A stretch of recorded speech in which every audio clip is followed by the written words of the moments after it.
Hello, my friends. Welcome to episode 364 of Stand Up. Today, joining me, Dr. Aaron Carroll for another great conversation, and S.E. Cupp joins me as well. We had an awesome conversation, too. Very excited to share both with you.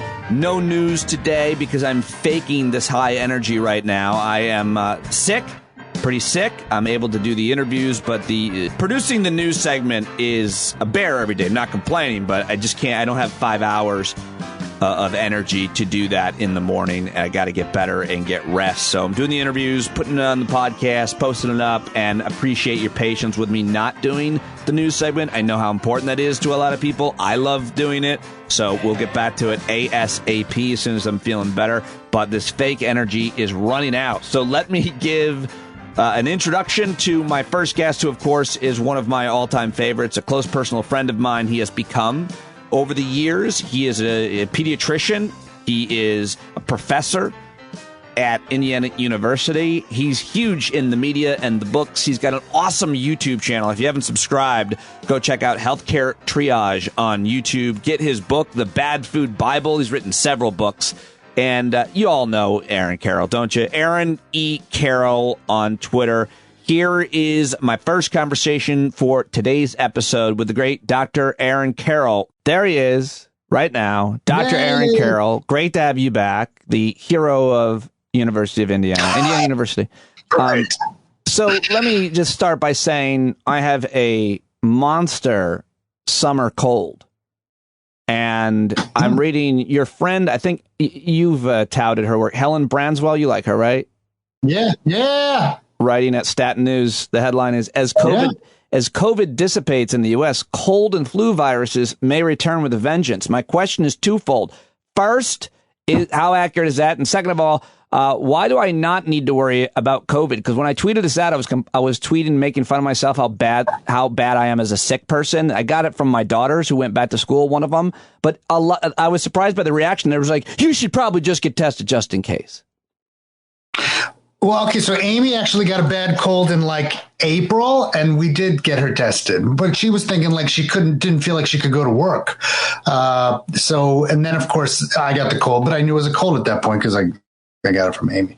So I don't think it's crazy to go get tested, but I think what she's getting at, likely, I haven't read the article, is that as people start to lower their guard because they're vaccinated, viruses existed long before COVID. People got sick long before COVID. So the same kind of behaviors that let you get infected with viruses let you get infected with viruses. If we start lowering our guards, as we will naturally, as more and more people are infected and this opens up more and more, people are going to get other viral illnesses. I understand why, especially now, that if you've got a cough or a cold or any symptoms and you go to a workplace that other people are going to, or school, like my daughter got sent home and not to be returned until she gets a doctor note. I understand that. I'm fine with that. But I don't have that issue. No one cares except for on Twitter. So but are you going to be around other people? Like, remember, if you have COVID, you're supposed to isolate for 10 days and close contacts are supposed to quarantine. Now, your vaccinated people who are asymptomatic don't need to quarantine. But if you have members of your household who are not yet vaccinated, then it's important for you to know, one, so that you isolate, and two, so that those people quarantine. The other thing about it is that tweet is people's reaction kind of with a lack of sympathy, like, well, you got a cold because you stopped wearing your mask. I'm never taking my mask off. I'm never changing any of the new behaviors I've learned because of COVID, and I won't get sick like you did. And I want to be like, if you got kids, you're getting to get a cold. That's not how it works, unfortunately. You have to remember that still the reason we wear cloth masks primarily is to protect others from us. Those masks are not like N95 masks, which protect you from incoming viral particles. Mostly masking is about protecting others from you. When you're vaccinated, of course, you're really protected. And so unlikely to get infected, unlikely to get sick, less likely to transmit. That's why it's new, guidelines say it's okay for you to take off your mask. So people wearing masks thinking they're never going to get a cold again, or that they're never going to get norovirus or anything else. Okay, but that's, unless everyone's masking, that does not necessarily become true, and everyone is not going to mask. Now, I would be fine if during, cold season, we all said, hey, let's all, mask up, especially if anyone has a whiff of symptoms. It's better to be masked than not masked. Or if you think there's a chance you're infected, better to mask than not. I get that. And I'd be fine with it. But, likely in the summer, mostly outside, most people are not going to do it. And I'm not sure, once a significant percentage of people are vaccinated, that there's much bang for the buck in preventing COVID. And it's like, again, how much are you willing to do to prevent a cold? Colds are pretty inconsequential. That's why they're colds. I mean, most coronavirus illness before COVID came around just didn't matter. That's why their viruses are endemic. That's why we don't really do much to try to get rid of it, because it's not worth the effort in general. And if people want to go through, jump lots of hoops to try to prevent themselves from getting colds, that's fine. But I think you're going to find that while people were willing to do that for COVID, they're unlikely to do it for colds. So let me ask you then about the new data emerging from the vaccinated versus the unvaccinated, how good this data is and why it matters. You're tweeting about this piece from the Washington Post, the unseen COVID-19 really risk for unvaccinated people. Have we had enough time? Are there enough people vaccinated? Is it a regional thing to know, have a good set of data as to what the difference is? Yeah, I mean, what they showed, and they did a really good job of it, is great data visualization, is that, while overall trends are going in the right direction, those are because of vaccinated people. And that if you look at what are still the number of cases and the positivity rate among unvaccinated people, because we can't keep track because we have records of who's been vaccinated or not at state levels, you see that the numbers of cases and the positivity rates of the unvaccinated are not coming down as quickly as they are for vaccinated people. That sometimes, the numbers of cases and other metrics that we follow are back like what they were in February or March or April for those who were unvaccinated, and much lower in the vaccine. I mean, the vaccines work, but when 50% of the population is still unvaccinated, or whatever the number is, that's still a large group. And in that group, COVID still lives and is not great, and they are still at risk. And I think, unfortunately, people sometimes look at the overall metric and assume everyone is enjoying that benefit. But still, at this moment, it's really primarily among those who are vaccinated. What do you make of the public, the public interest or public service campaigns? I think we might have talked about this before in terms of the incentives. West Virginia, you get a gun and a pickup truck. Ohio, New York, you're getting a scholarship to a public university or money. And more importantly, just other efforts to get, especially young people now, vaccinated. Are they effective? Are some more effective than others? What do you think? Well, that's the question. I think it's all a good idea. I mean, using carrots as well as sticks is always a good idea for behavioral change. But I think a good question that sometimes gets overlooked is, what are the best carrots? Like, is it better to give 10 people $1 million or to give 1 million people $10? Which is more likely, for the same amount of money, which is going to get more people vaccinated? I would favor whichever is going to get more people vaccinated. We don't know. So I think all of these are good ideas. I wish we were more systematically studying them so that we knew which we should be primarily using moving forward, because clearly we want to do as much as possible to entice people to get vaccinated. Carrots, again, are just as important, if not more important, than sticks. Well, I've got a billion more specific questions for you, Aaron, but is there anything that's really frustrating you the most? A lack of a campaign, a myth? I mean, you're seeing still all these religious evangelicals dying in the, churches. One of the leaders of one of the churches, Rick Wiles, who he said, the vaccine was from the devil. He's now on a fucking ventilator, this idiot. What is out there in terms of public interest that's, or politics that's frustrating you, or is clearly not working in terms of helping end or slow the spread? Or is it all coming up roses? I retweeted something yesterday. I wrote a piece on flu vaccines in 2018, where first I'd written about why, that was a year when everybody was bitching that the flu vaccine wasn't that great. And I wrote a piece in the New York Times saying it's still a good idea. Good is better than nothing. More is better. Something is better than nothing. We can't let the perfect be the enemy of the good. Go get a flu vaccine. a lot of pushback. People with the usual, why should I care? Flu isn't that much of a risk to me. Why should I go get a vaccine? I just, it's just about me. And so I wrote a follow-up piece, and that's what I retweeted yesterday. That it's probably one of the most frustrating things for me today still about the vaccine. Like it's not just about you. Like, I don't understand how people don't get this. Like, the idea of herd immunity, the idea that we vaccinate as many people as possible is just as much about protecting others as it is about protecting us. It's about protecting those who cannot protect themselves.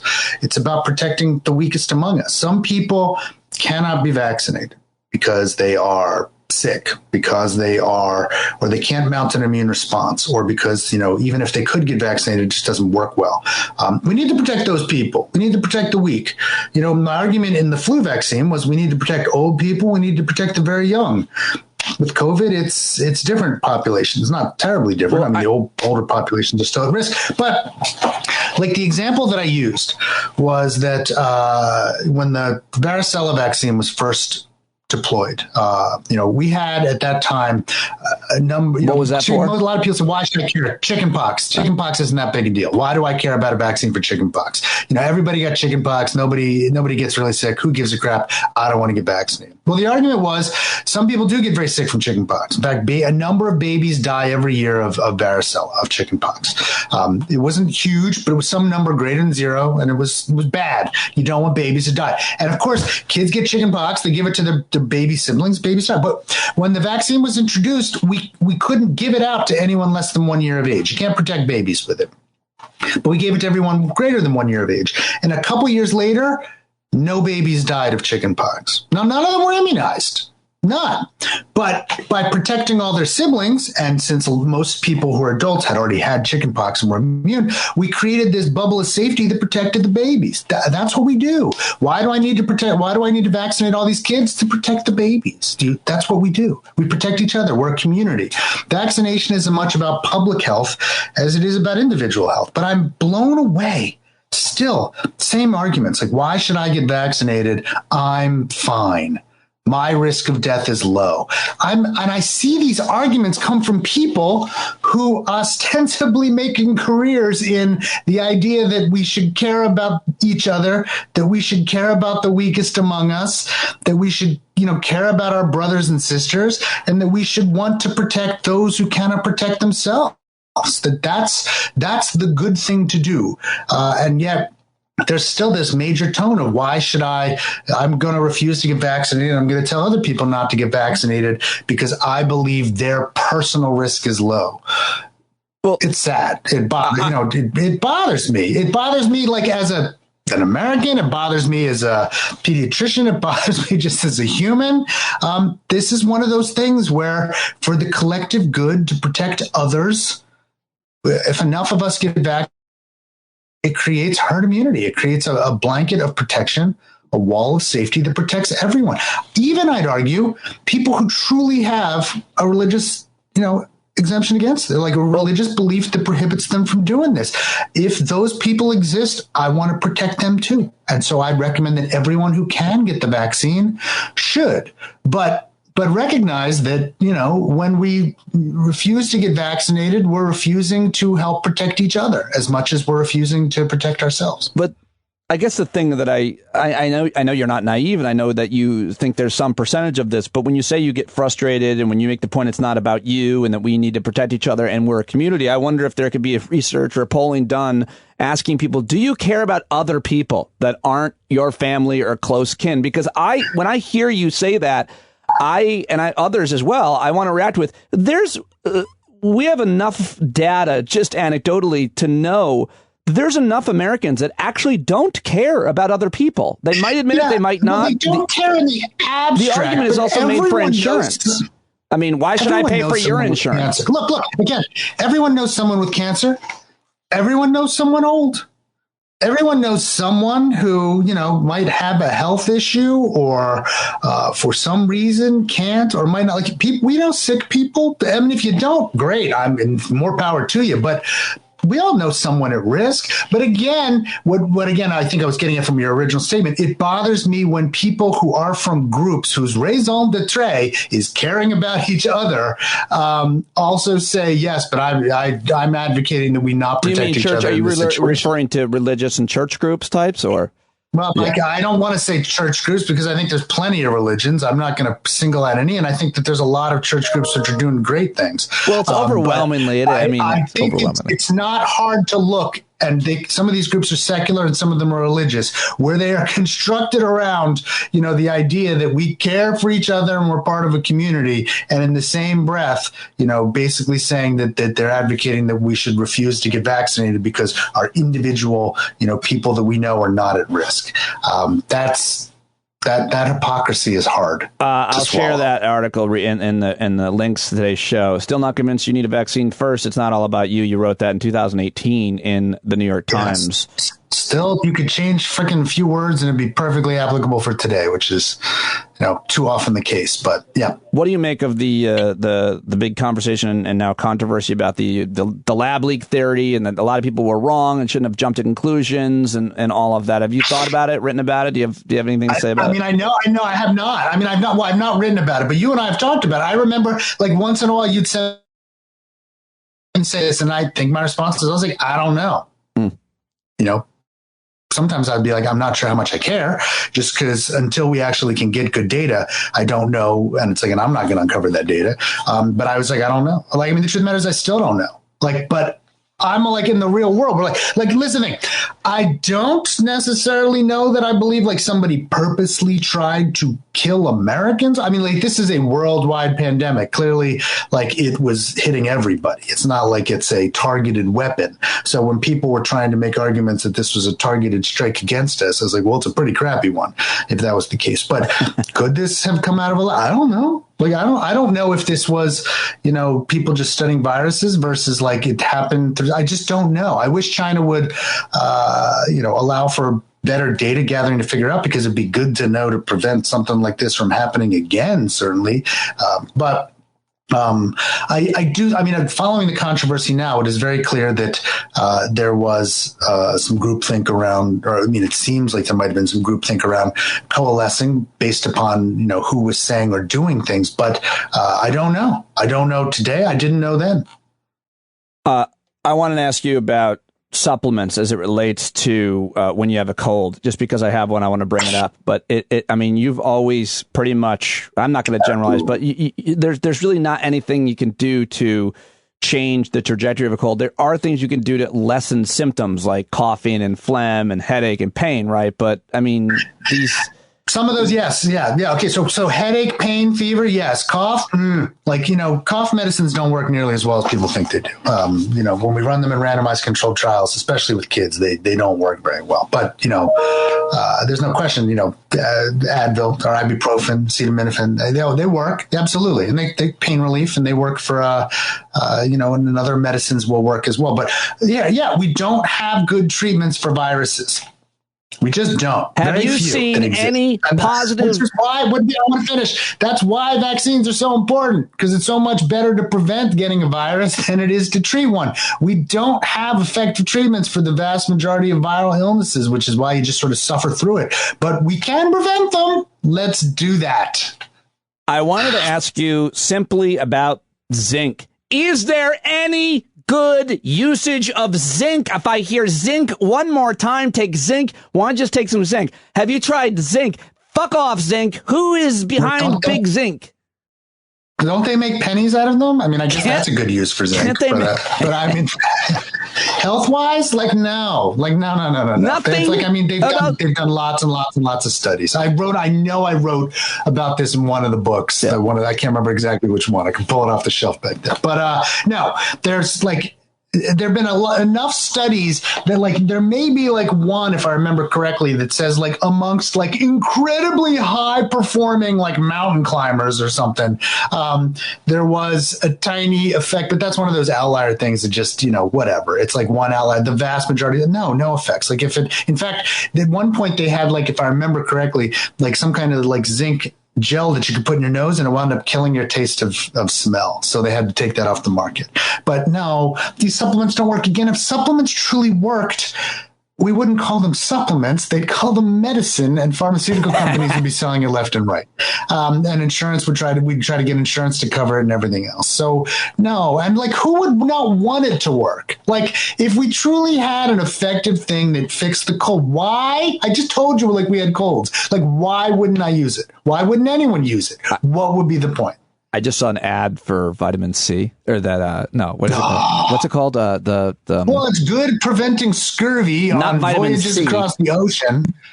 What is that thing? The Airborne, I think it is. The one that you, I saw it. They have like even had lawsuits against it because it was like fabricating data in a garage. Like they still had ads for that? I thought I saw an ad for that the other day. Maybe I was wrong. I'm thinking I'm wrong. You're probably right. I mean, this is how cynical we've gotten. Like, I mean, they've lost major lawsuits, I believe, that like talked about how they made up data, and yet they still can sell that stuff. It's amazing. Hey, we used to talk, I think, on the record, definitely off the record, more about politics. I wonder if I could ask like a question or two about your thoughts on that. Where, I mean, you're writing for the opinion section now, so I feel like you have more freedom to share all of that, of course. But what do you make of, say, the senators Gillibrand and Manchin and what they should or shouldn't be doing? The conversation around it is fascinating. And you're always the most pragmatic person I know in talking about politics as well as anything else. What do you make of the filibuster rule and the fact that they have been saying we're not going to change this, and now after the 9/11 Commission has voted down in the Senate,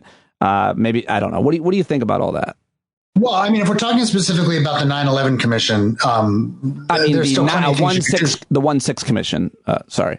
Oh, yeah. I'm sorry. You're right. I mean, exactly. We both meant the same thing and said the wrong thing. Yeah. If we're talking about the January 6th Commission, like, this is when the House can act unilaterally. I mean, we have to remember, like, the House of Representatives held Benghazi hearings for like a freaking year. Yeah.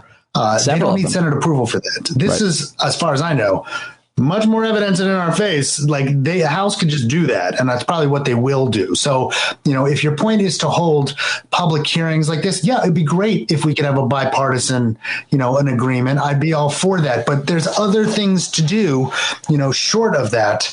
And so I don't know that this is what would lead to the end of the filibuster. What do you think of all that is being talked about, written, and said? I don't think we've even talked about this, about democracy in peril. So many good books, so many great articles and experts talking about this. And now you're seeing so many states make it harder for certain people to vote and so on. Yeah. What do you think of all that? How concerned are you about voting rights? Is a completely different argument, which I think, don't get me wrong, terrible. And I think that's a legitimate discussion of, could that bring about the end of the filibuster? Because if you're going to hold up, well, we got to have this filibuster rule so that the minority, and then you're going to like have laws get passed in various states, which sort of entrench minority rule and make things. I think that's problematic. And I can believe that might be something which leads to a vote that ignores the filibuster. Of course, once you have a vote that ignores the filibuster, then you could theoretically, that's a slippery slope to all votes avoid the filibuster. And I don't know, I'm not a political scientist, so I don't know whether that's long-term a good or a bad thing. Like, I think United States government in general was built around the idea that it's incredibly hard to get stuff done. Just is. Used to be easier. Now it's harder, but it is hard to get stuff done. I mean, it is hard. Like, that's just, we are a slow, lowercase c conservative government where you need a fair amount of agreement in various, aspects of government in order to get stuff done. But have we reached a point where it's like, it's dangerous? A lot of political scientists say yes, but I'm not an expert in that area. So I try not to, overstep my bounds or get out over my skis. But I don't think the 1/6 Commission is a filibuster ender. I do think that voting rights could be, but I don't know if it will be. What do you think that Joe Biden's doing a good job? Do you think that Democrats are generally doing a good job in terms of trying to get whatever they can done? I think they're doing a decent job. First of all, I think Joe Biden, I think he's doing pretty well, both politically and getting goals done. I mean, a lot of the stuff that got passed already good, but he's very difficult to demonize. Yeah. There's not a lot of screaming, hearing, not a lot of, Biden as a socialist doesn't stick. Yeah. It's very hard to attack him in the way that it was easy to attack lots of other political leaders that in the Democratic Party in recent years. Whether that's because he's an old white man, I don't know. But he's doing a good job of maintaining decent levels of public support. I think I saw yesterday, it was like, I don't know, it's 538.com. Like he's been between like 52 and 55% the entire time. That's great, considering like where other presidents have been, in their first few months in office. And so I'm not angry about him or like what he's getting done. He's still got, 50 votes in the Senate. There is still a filibuster. So they got to be, careful about what they can and can't get, or what they can get done, but hopefully they'll keep going. I've learned so much from you as an expert and policy and politics even and health issues, but especially on parenting and marriage as well. We don't talk about that as much, but a friend of mine has a question for you, which is that his 13-year-old daughter has been with a boy for like a year. And my friend says that they're heavy petting. There's a lot of snuggling and in the face of in his face. She will kind of sit on his lap facing him in the pool, and a lot of, kind of groin touching and rubbing publicly in front of my friend. And he thinks it's too young for them to be doing that kind of, constant sexual contact and what's next, my friend thinks. But he also is careful about what he says and so on. What would you tell my friend?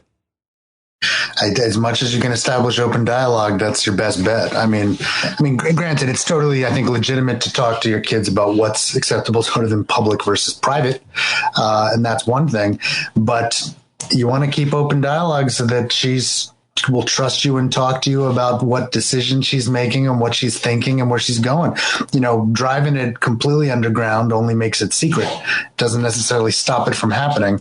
And you want to make sure that you can guide her as best as you can by trying to be as non-judgmental and open as possible. And then, of course, expressing your feelings and concerns, but again, in a way that's as, non-judgmental and accepting as possible. It's hard. Being a parent is hard. Yeah, it's hard. But you've told me that you and your wife talk about sex openly with your kids. And totally. I think that is such a great lesson for me. I remember you first in telling me, you told me the specific things that you've said and how your kids respond to them and so on, and they let you know when it's too much or whatever. And that's been very, very good for me. But back to my friend, I mean, do you think that he should not scream in her face? He's not good enough for you? Oh, God, no. You don't think he should scream? Do not scream in her face. That's not a good idea. What about specifically the phrase, he's not good enough for you? What is going to be? What do you think's appropriate or inappropriate? I don't think that's going to go well. I would not do that. But I will say this too. I think too many people think like there's a talk or the talk, and it's like it's a million little talks. It's constant dialogue. Yes. That's what you got to get over.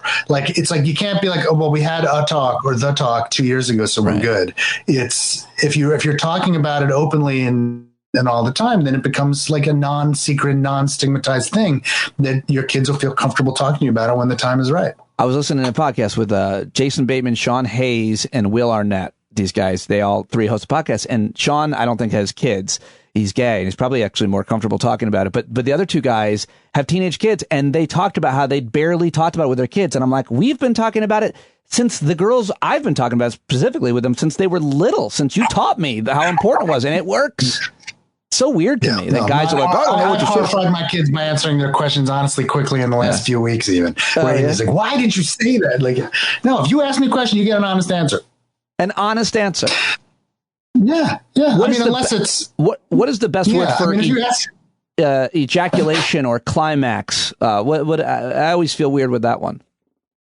Well, I'd like, this is one I never want to like embarrass any one of my three kids individually, but one of them in the back seat was once like, we're just driving and that one is in the back seat. I won't even use a pronoun because I give it away. Okay. And that child like asked like, so when you ejaculate, does it come out like a bullet or is it like a goo? And I was Here we go. Well, that's great, but they asked the question. See, I was trying to explain, and other men. I remember one like just in the middle of a dinner just said like, "What is 69?" And I'm like, "Well, we got to back up a few steps. Pass of the Do you know broccoli. what sex is?" And then like, let's go from that to like this, and then it's the same time. And they were like, "Whoa!" Like young enough, they were horrified. But I'm like, but if you don't answer, they're going straight to Google. Like you have to. What about ass to mouth? For adults, that's not safe, probably, unless you're really clean, right? Once like what an Alabama Hot Pocket was, and I had to look it up. They're always those things. I explained one of them to the girls the other day. Which one was it? I forget. The rusty trombone. They're almost always things no one would ever or has ever done. I feel like no. And they're sometimes violent. Hot Pocket is horrifying. It's if it actually has been done. Like, I don't want to. Like, really? I don't want to. Really? You don't want to explain it, and I don't want to know it. We'll allow listeners to look it up. I tell you, this is one of those. It's like that 2 Girls, 1 Cup thing. You just would be better off if you've never been exposed. You know, that reminds me, I have to do my live read for Alabama Hot Pocket. Folks, if you've never been to Alabama, Aaron Carroll, always a pleasure. Thank you so much for joining me. We appreciate it and are always in your debt. Anytime. All right, there he goes. Go thank him on the Twitter or anywhere else. Reach out to him and say, I've always appreciated you joining Pete. He is one of the smartest and best researchers and doctors in the country. Love talking to him. At Aaron E. Carroll on Twitter. Go subscribe to his YouTube page, get his books, and just thank you for joining me. It was as always, a great conversation and fun and funny there at the end. I love talking to him. All right, coming up now is S.E. Cupp, who you may have known from Fox News or MSNBC or CNN. She's done them all. She's done all the networks. She is one of the most well-known faces in all... you don't want to deal with that all the time. Of cable news. I'm not editing that. I just want you to know what I'm dealing with. And I love her. She's a good friend of mine, and she has been for a really long time. You can follow her on Twitter at SECupp, SECuppShow.com. Get her book, read her column at the New York Daily News. We covered a lot of ground during this conversation, and at the end, I asked her for similar advice about my daughter, and then I ended up cutting it out because I think I shared too much. So if you notice that edit, good for you. All right, here we go. S.E. Cupp right now. There she is, S.E. Cupp. I'm so glad whenever we get to talk and you allow me to record such conversations. How are you doing? You've been leaving your house? Yeah, I've been back in the CNN bureau a couple times for the first time in a while. And it just feels good to get out, to see my colleagues in person, to be back in my office. Like I forgot all the shit I'd left there. Like there's a whole life of stuff that I left in my office. And so, it's been nice. Anything surprise you about going back to, quote, normal life? I missed the little things. I missed, cameramen and crew guys and just the chit chat.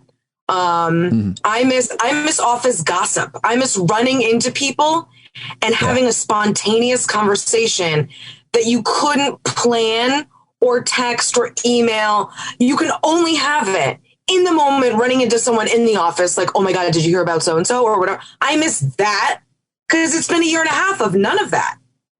Yeah, those are some of the best moments happen and opportunities get created. Oh, I'll talk to that person. Oh, you're doing what? That's absolutely true. I miss that in general, just working independently now in my shed.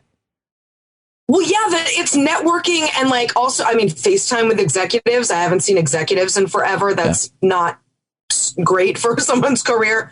But yeah, those moments you can't plan for where you start sort of plotting, the next takeover that you didn't even anticipate. And that is when the best things happen. So I really miss that. Well, I'm glad things are returning to, quote, normal in your life. I feel like things are never going to be normal like they were before. Like I've got a cold now and it's very weird and people are worried and maybe I should get tested. And it's like, nah, I just have a cold, but that's not normal anymore. And people are like, well, I'm never getting a cold again. I'm never taking my mask off. I mean, things have changed permanently, right? Totally. I haven't had a cold since all of this started, and I've had awful allergies. So that has felt normal. that has never gone away. But yeah, I totally know what you mean. Little things that you don't anticipate coming back just from getting back out in the world a little bit, little by little, are a reminder of what life was like traffic. I hit traffic. And, I was like, what is this? Why are people slowing down? Have you been on a plane? Do you plan on traveling at all? I wasn't on a plane. I went to do Bill Maher like a month ago. Oh, right. When he started having people back in studio, and I had to get a bunch of COVID tests and all of that. But that was my first flight, and then I'm taking another one next week. So yeah, I'm getting back into that because I have to. You were very good. What was the comment? Do you remember what I texted you? I forget what you said. It was such a great moment that you took. Oh, you said you said the phrase "punch in the dick," and it went kind of viral. It was such I forget what it's in reference to, but it was such a great moment. I loved that. It just came out, and that's the thing, Pete. Like when I'm sure you know this, when you're used to being in studio, you're used to being, in that case, in front of an audience, and then that goes away for a long time. I just think I kind of forgot how to do it, and so I was very candid and unfiltered because I think I was like giddy to be back in that heady environment. But I think one thing that's good about you is that you're good at code switching in terms of where you're at. Right now, you're on my podcast, you're on CNN, you're on HBO. It's all a bit different conversation, obviously shorter answers and so on with the others. But you're not going to say that on CNN. You wouldn't have done that. It wouldn't have been, you just wouldn't have said, punching the dick on CNN with Jake Tapper, which is fine. I think I would have, although the other moment I did talk about masturbation and I was like, whoa, it's 6:00. On CNN? Yeah, on CNN. Yeah. In reference to what? In reference to like the vote audits and the lawsuits against the election. And I just said at some point, this just feels like it's masturbation. Like I'm sure it feels good to a lot of the people in that wing of the Trump party, but it doesn't actually like culminate in anything. I don't want to know what kind of masturbation you're familiar with, but I usually have a culmination. There's a culmination of some kind. There's some kind. I mean, I'm alone always. But that's funny. I don't know who was anchoring, but it must have been an awesome reaction. But that's not untrue either. Well, I want to start with you. We've already started, but I want to ask you about, you have a great column that you write at the Daily News. And you've written about the young Japanese tennis player and mental health, and it's a really important column and piece. And I guess it's an interesting angle and framing because generationally we act different to mental illness, and you could pretty easily say as well when it comes to gender. I was just talking with my daughter about this, and I'm like telling her, she's like, "Why don't you hang out with these guys?" Certain people she was talking about. I go, because these men are never vulnerable. They never say they have any problems. They act like everything is perfect. I'm uninterested in those men. I just can't. Yeah. And so men and age, it's really all in this column. And I thought that was a really important way of framing the reaction to her dropping out of was it French Open? Yeah, well, and I will answer your question. But first, I just want to say, and I know I've told you this before privately, but I want to say it so your viewers can hear, that it is so awesome that you read my work and have me on to talk about my work, because my work is hugely important to me. And it's the most empowering thing you can do for a woman is take her work seriously. And I can't tell you how rare it is that someone will either take the time to read the things that I've written or reference them.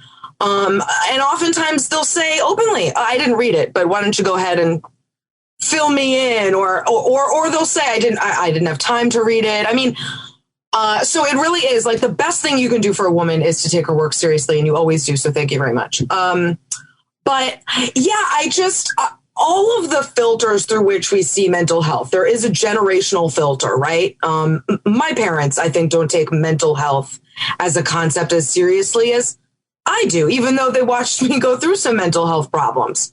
And I think men of a certain era and age treat women who have mental health issues differently than men. I just want to add, yes, but men our age. I'm talking about men our age still aren't, and my quest is to get them too. But I have a hard time hanging out with any guys our age who don't. They're just not vulnerable. They don't say, anyway, sorry, go ahead. But I think you're right on the whole. But, I talk about this in the piece. Stephen A. Smith, a ESPN host, very popular, admitted while discussing Naomi Osaka's decision to withdraw, discussed his own battle with depression. And as a man and a person of color, that is hugely impactful. For all the reasons you discussed as men, showing that vulnerable side, but also because in communities of color, there are already barriers to getting mental health help and seeking it. And so he admitted that he sought help, and all of that, those reactions were really, really helpful. The other reactions that were more critical of Naomi Osaka, I think were really, really dangerous. And I think generationally, we're just moving to a new place with mental health. And Naomi Osaka could really change the game and the way that we talk about some of these issues. You mentioned just now and in your piece that your own struggle, and it's always important that people mention it. I think some people don't recognize it as a mental health issue, as an emotional issue of some sort, but everybody has something. And I think it's really important when prominent people like you mention something. Have you talked about your own struggle anywhere, specifically, intimately, personally? If you have, that's something I haven't read, maybe, or forgotten, unfortunately. I've referenced it. I haven't really gone into details, but so let me just, I've referenced that because I think that I was depressed when I was younger. I referenced the fact that I was suicidal when I was younger, seeking therapy and dealing with some eating disorders and body issues, a bunch of things. I've referenced all that. I've been very honest and open about that without going into some of the details that I just think might be triggering for some people. There's sort of a romanticizing about depression and suicide that I really don't want to participate in. So I don't like to get too graphic about it. But I think it is important that I'm honest and open about the fact that I have struggled through that stuff because I'm a normal person and certainly grew up, a normal teenager and young woman. But you're not a normal person to me and to a lot of other people who are familiar with your work. I've gotten to know you pretty well, but you look at Naomi Osaka and people are complaining that what does she have to be upset about? She's one of the best tennis players in the world. She made $55 million. You wrote about this in your piece last year. I do that to people. Let me do that to you. You are, in my mind, I look at you and go, oh my God, I've been hearing about her and been familiar with her my entire career. Executives would go crazy over SE Cupp. We should get SE Cupp. Her career is always seemingly on fire. She has a massive following, 500,000 people on Twitter, huge following on Instagram.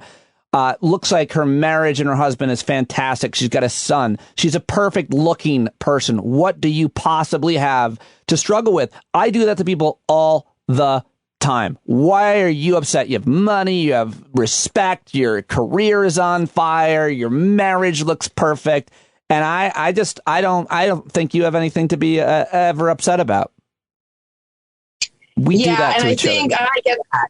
I get that, but that's a fundamental misunderstanding of how depression and these kind of issues work. Sometimes they're chemical and have nothing to do with your circumstances.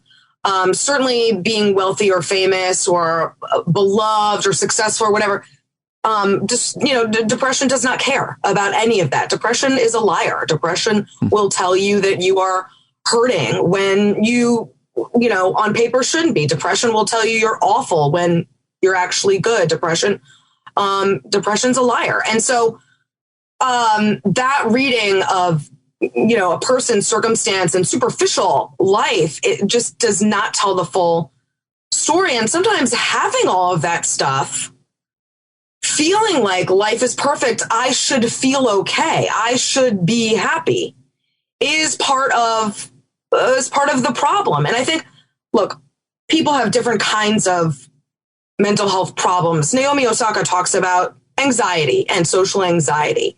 And so maybe, that's her issue. For me, it was very circumstantial when I was when I was a teenager. And I've been really able to manage all of that moving into adulthood and throughout my life and my career. But I certainly know a lot of people who struggle with depression, men and women. And when I've admitted it, I hear from a lot of people, thanks for talking about it. I've been going through it too. It just opens a door that people might not have thought was there to begin with.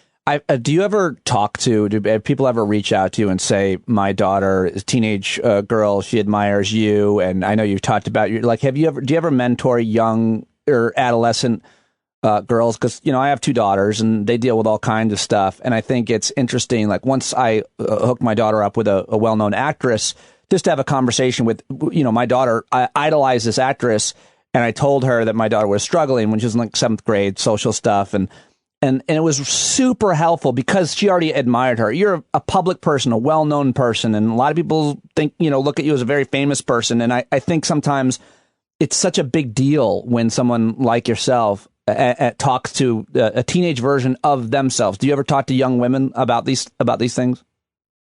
I do. I mean, I talk to young people in general a lot about, their career goals and how to do this and how to maintain a sense of integrity moving through a very, a dirty business sometimes. So I do. And I talk to young women about sexual harassment. I talk to young women about navigating body issues, stuff that I've gone through that I think, you can only benefit from someone else's experience. And I think, we tend to be proprietary in this business and want to hold all our secrets so that, no one else can come behind us. And I've never felt that way. I have benefited from other people's mentorship. And I really, it's important to me to pass it down too.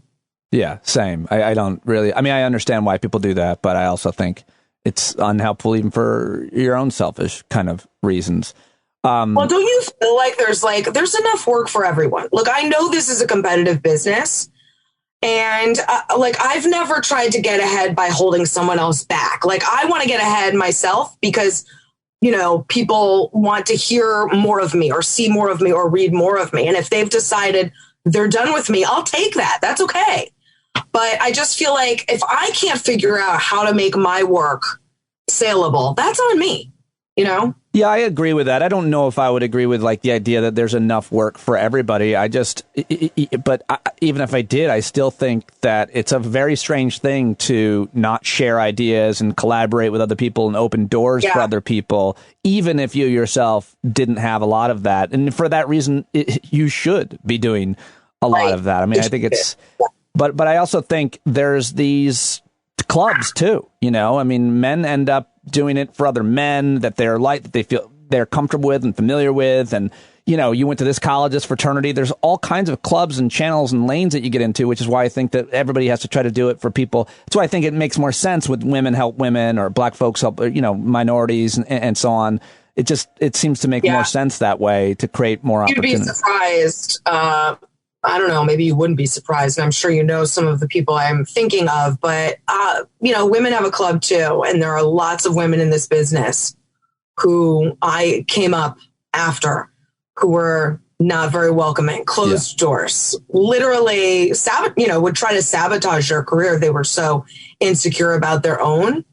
And that's another reason I never wanted to be like that. I always wanted, to collaborate and bring new girls and new women in and help them rather than try to keep them down because it was awful. I know there's a lot of that too. I'm just not someone who's going to comment. I'll stay in my lane, but I'll let you talk about that. But you did, you tweeted something about that. Remember, I was guessing over and over, and I still don't know. Is in reference to the Ellen DeGeneres thing.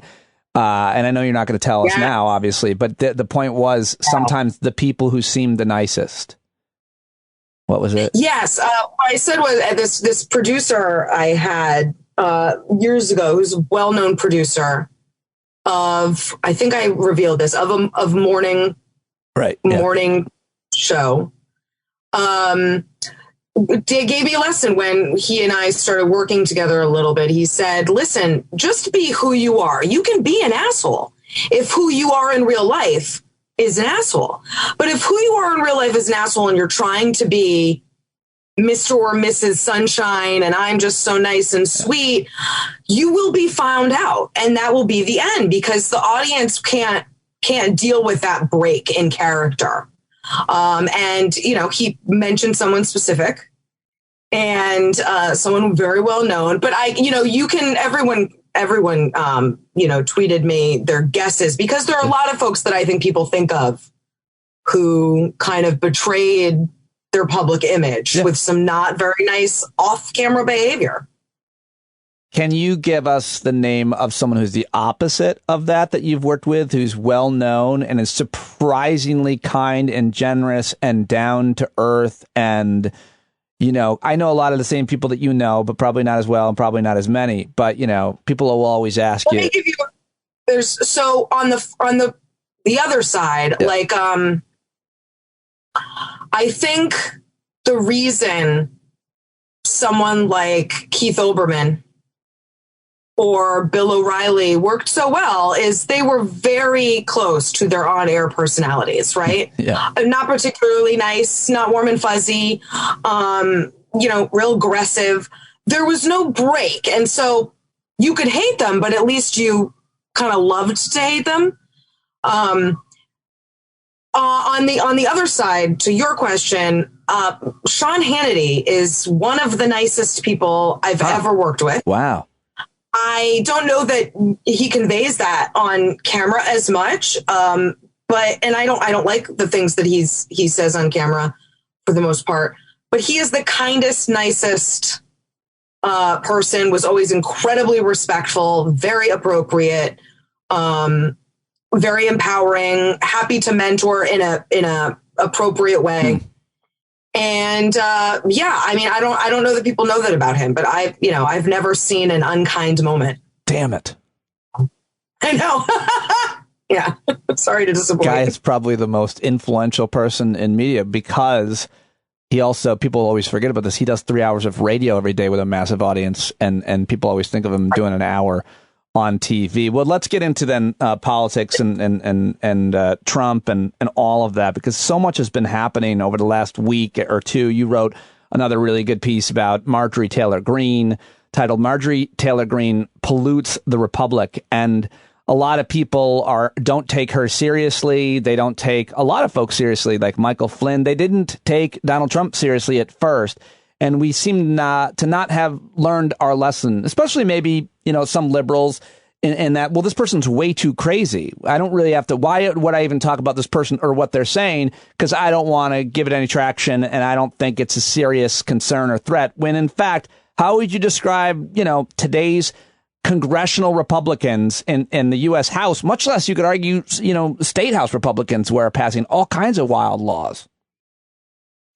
Well, exactly. I mean, it's hard not to take Marjorie Taylor Greene seriously when she's raised like $3 million off of her craziness. I think she's going to have more traction than people think. And that's lamentable, but it's certainly something to take seriously. Donald Trump is most likely going to run for president again.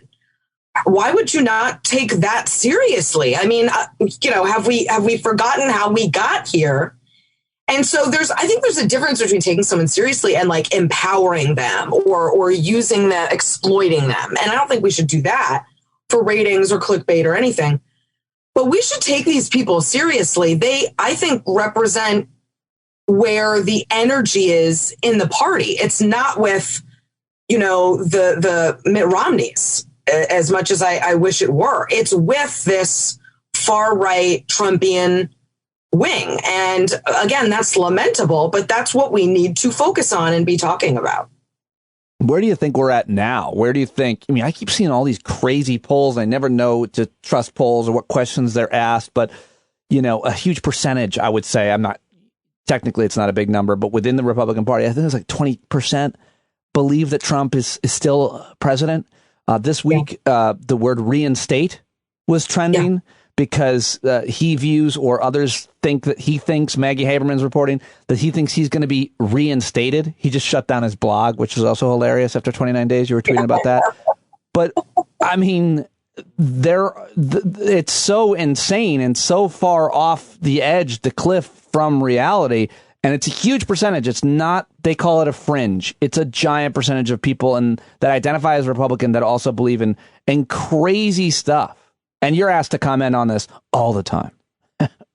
No, but I mean, you just said it. Like, people will believe it. So regardless of whether we think it's crazy, because it is, people believe it. Well, if enough people believe it, that matters at the polls. You don't need a ton of people to come out and really impact an election. I mean, you covered politics forever. Elections can be won and lost with 1 or 2%. When you have a vast majority of a major political party believing that elections are stolen, that it was rigged for Joe Biden, QAnon conspiracies are real, well, that can mean the difference between electing Trump president in 2024 or Biden in 2024. And so I think you can say, I don't care what Trump goes to do in the, sort of latter moments of his life, but I certainly care what his voters do, what his supporters do. Yeah, I mean, and he's still having a major effect, which is just, I mean, not as much as he did. I mean, we don't talk about the things that aren't happening, and it's hard to prove a negative, but him not being on Twitter and on Facebook, much less being president, has been a major change in somebody who knows what he would have said or what lies would have caught on. I mean, he's trying to promote, the fraud in Arizona and these other recounts as mattering, but people, it doesn't, none of it really seems to be catching on. And like I just said, he just shut down his blog. He can't seem to get any real traction the way he did, and he must be going mad. I think he is. I was thinking about this yesterday when I was watching Joe Biden's speech in Tulsa, and I thought, and it was a very good speech, and I'm glad he talked about what happened that day, because I think so many of us didn't learn about that in school.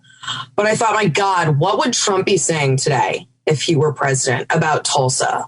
Nothing. If anything, he might have ignored it, or he might have said something really awful. He might have used it to stoke division and anger and hatred. But it's true. We don't talk enough about what's not happening now that Trump is sort of marginalized a bit. But trust me, he is still fundraising. The RNC is still working for him.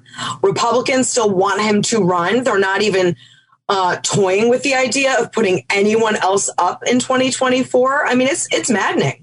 What do you make of the criticism to the vice president when she tweeted before Memorial Day weekend, have a good long weekend or something like that? She was heavily criticized by the right. And I was like, it seemed ridiculous because, of course, Donald Trump hated the troops and went golfing on Memorial Day and didn't go out to a cemetery in Normandy because it was raining, apparently. I mean, Jeff Goldberg's piece in The Atlantic about his thoughts and actual real thoughts about veterans. He grifted a veterans charity. I mean, no one could have treated veterans more disrespectful and talked about them with more respect than this guy's. It was ridiculous. But what did you think of her? You were tweeting a lot about Memorial Day weekend.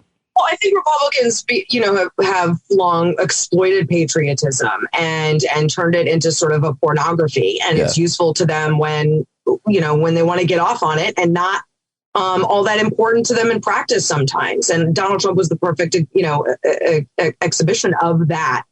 But listen, I thought, was it a missed opportunity, I think, for Kamala Harris, for Vice President Harris to mention our fallen heroes? Yeah, I think I would have liked that bit put in there. Was I mad about it?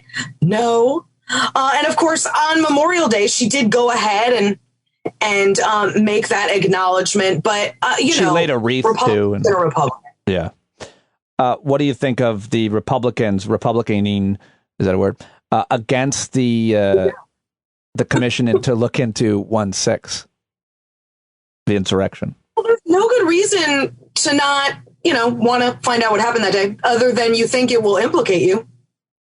I mean, it's the only reason you might not want to know how to prevent another insurrection. Well, they're right. Republicans are right. Republicans are right when they say it'll be bad politics to keep talking about it. Yes. It'll be bad for us, right. Just like Benghazi was bad for Hillary, even though it was not really a thing. I mean, and Kevin McCarthy even admitted that's what it was about. So two things can be true. It would be bad politically for Republicans, but you're also right. Yeah, they might be implicated in some kind of organizing of that insurrection too, and that would be bad. Yeah, and once there's like an official record of something, it just becomes harder to lie about it. And it's true that a lot of the Trump Republicans don't believe in things like facts and the truth anymore. They don't believe that those things exist. Most people still do. And so once there is an official accounting of what happened with witnesses and testimonial and facts and video, it just gets harder and harder to lie about it. And Republicans want to continue to lie about it. Yeah. I mean, it's in their interest, at least in their short-term political interest, I think it's fair to say. Yeah, it was bad. It was bad. It was a bad look for them.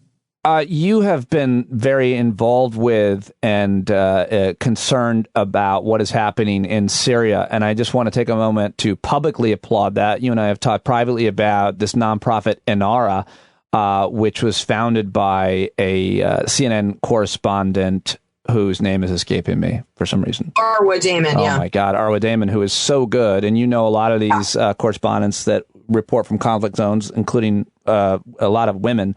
And what is it about this, what's happening in Syria, this nonprofit, that you're so interested and concerned about? Well, one, I mean, I'm just a huge fan of Arwa's. She's Syrian and been covering, the Syrian crisis for as long as it's been happening, as well as so many other international crises and global atrocities going into places most of us would not ever do. And she's risked her life to do it, especially as a woman. But I've also been covering Syria, and nothing to me is more heartbreaking about the Syrian war than the death of over 50,000 children. I mean, that is remarkable to think about. 50,000 children dying, and not just through bombs, but through chemical weapons attacks. Horrific deaths. I think we've all seen pictures and video. If you haven't, it's really hard to watch, what has happened to so many children in Syria. And what Inara does is get life-saving medical care to the children impacted by war in Syria, but also in Yemen and Libya and other places. And if we can't care about the most vulnerable, the most innocent victims of these conflicts, well, it's hard to call ourselves human at that point. So I think this is an organization that takes the politics out of this problem and just looks at saving people who had nothing to do with it. I wanted to ask you about the rise of anti-Semitism. You've been talking and tweeting a lot about that. Both of us are close friends with and know a lot of folks, Jewish Americans, as well as people who are involved with all kinds of organizations like the Anti-Defamation League and so on, and getting back to like Marjorie Taylor Greene and some of these others, not to mention, I think what Israel has done to the Palestinians, mostly, I think it's horrific. And I think they have all the power and weapons and money and they always, it's disproportionate, and I go on and on. But the consequences often tend to be anti-Semitism. And we've seen that here. We've also seen it against Muslims for years and so on. But what do you make of this spike in anti-Semitism and how we talk about it and how we need to talk about it? Well, it's awful. I mean, I don't know. In my generation, I kind of, I guess, naively grew up because I grew up, in communities of color and communities of other ethnicities and religions. I went to school with Jewish kids. I went to bar mitzvahs. I went to school with Sikhs. I went to school with Muslims. And I guess I grew up thinking that all of that stuff had been dealt with, right? Yeah. And who's anti-Semitic anymore, or who's racist anymore? Yeah. I thought that really belonged to my parents' and grandparents' generation. Right. And it turns out it was just dormant. I mean, it had been effectively shamed to the point of being underground. Right. But it was there. And I think it's being it's obviously being reawakened in many forms: anti-Asian hate, anti-Semitism, racism, and I'm not trying to lump them all together. They're all very different things, motivated by different things. Yeah. But I think hate is an American sickness right now, and we're seeing the results of years of pitting Americans against Americans, blaming other people for our problems.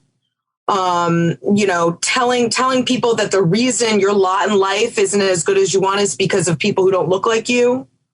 We're seeing the result of all of that sort of priming of Americans by a political system. And Trump didn't invent this. He certainly exploited exploited it to his benefit. But it's been happening for some time. When you look at politics as a zero-sum game, and you talk about us versus them, I think it creates this kind of worldview that opens up a lot of wounds and grievances, and it tells Americans to be afraid of other people. And, I think we're seeing the result of that. It's this explosion of hate and extremism. All right. Final issue or question I want to ask you about is this yearbook controversy. You were tweeting about this. A lot of people were talking about it, that young women in their senior photo had their pictures photoshopped to hide their arms and to make them, I guess, I don't know. Don't you dare. Oh, I was pissed. I don't think that story didn't really fall within my usual purview of like what to cover, but I was pissed at that. If I were a parent and I got a yearbook back and they digitally altered my kid's photo, I would be so pissed. How dare you shame my child? And, they had this very vague dress code that was like, you can't wear anything distracting or immodest, which I don't know what that is. I mean, I could wear a full, turtleneck sweater that was multicolored and I'm sure very distracting that didn't show any of my cleavage. Meanwhile, these girls wearing very normal shirts were covered up digitally by people who didn't have the decency to explain why they were doing it, and then just left these kids confused and ashamed of their bodies as teenage girls. I just was livid. I was glad you were. My daughters, not all the girls, but a lot of girls, I'll say the girls who are proud of their bodies, whatever, like to show them off. My daughters are no exception. They go to school. My daughter's been dress coded like 4 times, meaning, she's violent because they're midriff. And I saw a listener send me a picture of his daughter's senior, in Michigan, everybody's all these girls' midriff is out and they're wearing less and less clothes. What do you think of that? The dress coding and the. As a parent, I might have rules of my house of how you are going to go to school, because school should be a place where you are respectful of teachers and other kids, blah, blah, blah, blah, blah. Yeah. But that's for me to decide and enforce. It's not for some random body that kids never see to just blindly, arbitrarily enforce without real explanation. But every parent, I think, has, their own lines. And maybe I'm more conservative than my neighbor is, or maybe I'm a lot more liberal about it. But it's for me to decide and have that conversation with my kid about why I might want her more covered up, or why I think it's okay to dress like this, but please don't believe that your worth lies in your midriff, or whatever conversation I want to have. What have you done when she comes home? I'm struggling with it, and that's when I ask you my final question too, because I've been asking mostly women, obviously, about this question, grown women who I respect and admire, because I'm struggling with it. And I'm trying to do a joke on my stand-up act, but it's not going to come off as probably anything but sexist. But it's like they're wearing less and less. Like my daughter went to get on the school bus in a bikini, and I was like, I don't think that's going to be distracting for people. I think that will be we're moving towards a time where women can be topless in school and then can yell at the men going, "What are you looking at? Why are you looking at me?" I'm like, "'Cause you're not wearing a top and I'm a boy." Those are the jokes, but I don't think they're gonna land well. But if you want to comment on that, I don't know, but I think if you're careful, again, I think the way you dress at school is about respect, and you want, it's a learning environment. And so you don't want to go in distracting other kids and, just distracting teachers with anything that you're wearing. It doesn't have to just be immodest to do that.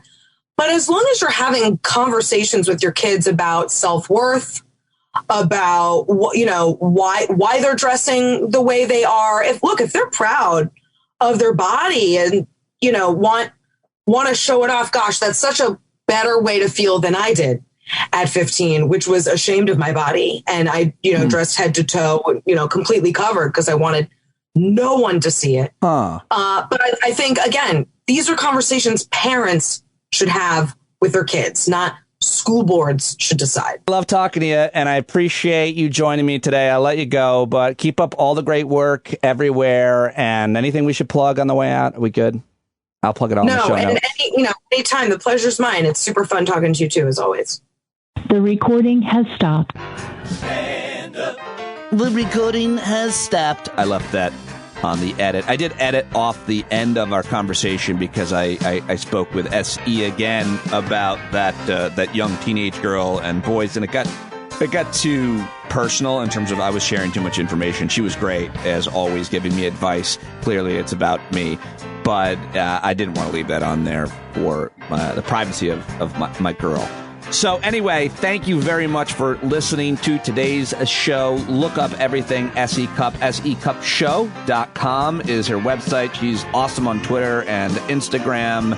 And, of course, Aaron Carroll. Thank you to both of my guests. Sorry again that there was no news segment. Hopefully I'll be feeling better later today or tomorrow, and we can get back at it and the regular format of the program. If you haven't signed up for a subscription, please do right now. Patreon.com/PDominic. You can always up your subscription. Really appreciate it. Thank you for your support. Join us on the Discord platform where you're never alone if you're a stand-up community member. And I will talk to you tomorrow right here on Stand Up. Bye-bye. Love you.